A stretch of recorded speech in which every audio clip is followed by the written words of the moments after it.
Hello hi అండి, అందరు ఎలా ఉన్నారు? నేనైతే బాగున్నాను. మన ఇన్స్టాగ్రామ్లో యూట్యూబ్లో ట్రెండ్ అవుతుంది కదా ఇఫా చికెన్ దుబాయ్ది. నేను కూడా ఈరోజు ట్రై చేశానండి. హాఫ్ కేజీ చికెన్ తీసుకున్నాను. దీంట్లో కొంచెం 2 స్పూన్ల పెరుగు, 3 స్పూన్ల కారం, 1.5 స్పూన్ సాల్ట్ వేసుకొని టీ స్పూన్ ధనియాల పొడి, టీ స్పూన్ జీలకర్ర పొడి, కొంచెం పసుపు, అల్లం వెల్లుల్లి పేస్ట్ వేసి బాగా మిక్స్ చేసుకోవాలి.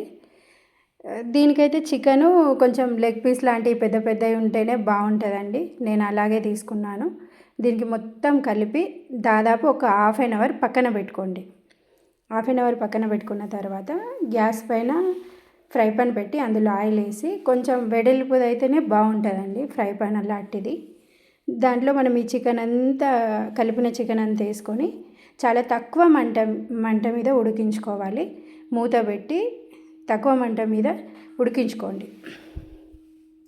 చాలా బాగుంటుందండి. ఉడికించుకొని తర్వాత పక్కన 2 గుడ్లు ఉడకబెట్టుకొని దానిలో ఓన్లీ వైట్ తీసుకోండి. ఒక 7-8 వెల్లుల్లి, కొంచెం మిరియాల పొడి, కొంచెం ఉప్పు, ఫ్రెష్ క్రీమ్ కూడా అండి, ఫ్రెష్ క్రీమ్ కూడా వేసుకోండి. నేనైతే ఇంట్లో ఉన్న మీగడ ఇస్తున్నాను. ఫ్రెష్ క్రీమ్ ఉంటే మీరు ఫ్రెష్ క్రీమ్ యూజ్ చేయండి. నేనైతే ఇంట్లోదే యూజ్ చేస్తాను. ఇది మిక్సీ పట్టుకోవాలి, ఫైన్ పేస్ట్ లాగా మిక్సీ పట్టుకొని పక్కన పెట్టుకోండి. మనకి చికెన్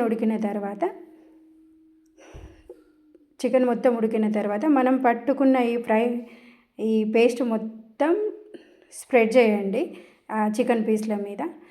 అలాగే పైన కొంచెం కొత్తిమీర కూడా వేయండి.